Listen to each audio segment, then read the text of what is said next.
നേരത്തെ വഴിയെ പോകാന്ന് ഞാൻ പറഞ്ഞതാ. ഇപ്പൊ കണ്ണ് കാണല്ലേ നാശം. കുറ്റനാക്കല്ലേ, പ്രേതങ്ങളുള്ള സ്ഥലമെന്ന ആളുകൾ പറഞ്ഞു കേട്ടിട്ടുള്ളൂ. പിന്നെ പ്രേതം ഗുണ്ട അതൊക്കെ അന്ധവിശ്വാസാടാ.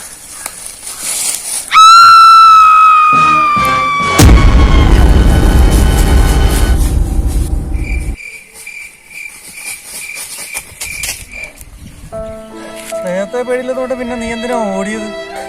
അതിനാര് പേടിച്ച്? നീ ഓടിയത് കൊണ്ട് ഞാൻ ഓടിയെന്നേ ഉള്ളു. അതിന് നീയാണല്ലോ മുമ്പേ ഓടിയത്. നീ ഓടുമെന്ന് എനിക്കറിയാമായിരുന്നു. എന്നെ തട്ടി മറിച്ചിടാതിരിക്കാൻ വേണ്ടിയിട്ടാണ് ഞാൻ ആദ്യം ഓടി മാറിയത്. അപ്പോ അലറി വിളിച്ച് കരഞ്ഞതാ? ഓടുമ്പോ കൂടെ അലർന്ന ശീലം എനിക്ക് പണ്ടേ ഉള്ളതാ.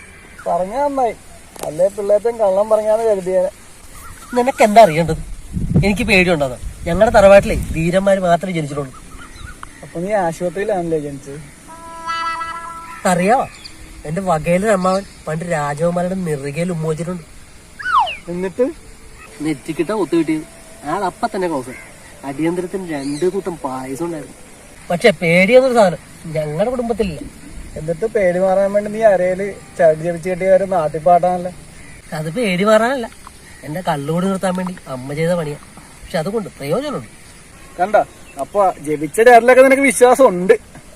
ഓ അതല്ല പറഞ്ഞത്, അരയെ കെട്ടിയ ചരടിന്റെ മുറുക്കം കൂടി ഉണ്ടാകുന്നതുകൊണ്ടാ. അല്ലെങ്കിൽ ഈ ഓട്ടോടിയപ്പോഴേ ഈ കുപ്പി താഴെ വീണ് പൊട്ടി അല്ലായിരുന്ന